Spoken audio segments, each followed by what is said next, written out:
À Libreville, la situation économique du Gabon largement évoquée ce matin, la primature entre le chef du gouvernement, Emmanuel Issou Zengondé, et le responsable adjoint du FMI, le Fonds monétaire international, département Afrique. Regardez.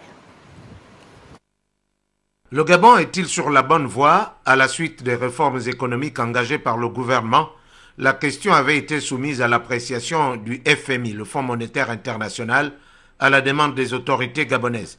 Et c'est pour présenter au Premier ministre chef du gouvernement, Emmanuel Issou Zengondé, les conclusions de leurs analyses que le chef de division adjoint du département Afrique du Fonds, Alex Sugura Oubiargo, a été reçu à la primature. Nous avons échangé sur les grands défis de l'économie gabonaise aujourd'hui, qui est en train de souffrir un peu l'impact négatif de la chute des prix des matières premières, particulièrement le pétrole, pour voir un peu quelles sont les possibles mesures qu'on pourrait identifier pour redynamiser l'économie. Et nous, au FMI, nous avons partagé un peu notre analyse. Nous avons trouvé quand même qu'il y a eu des efforts que le Gabon a fait au cours des dernières années pour diversifier l'économie, qui ont aidé à protéger un peu le Gabon de l'effet négatif de cette conjoncture internationale.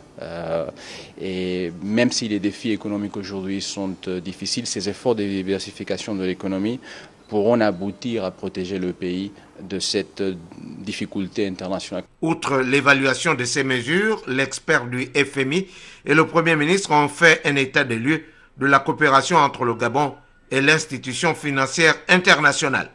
Pour le ministre en charge de l'économie, Régis Imongo, les difficultés économiques du Gabon sont grandes, mais l'optimisme reste de mise. Nous devons continuer à mettre en place des réformes structurelles courageuses que le chef de l'État a annoncées.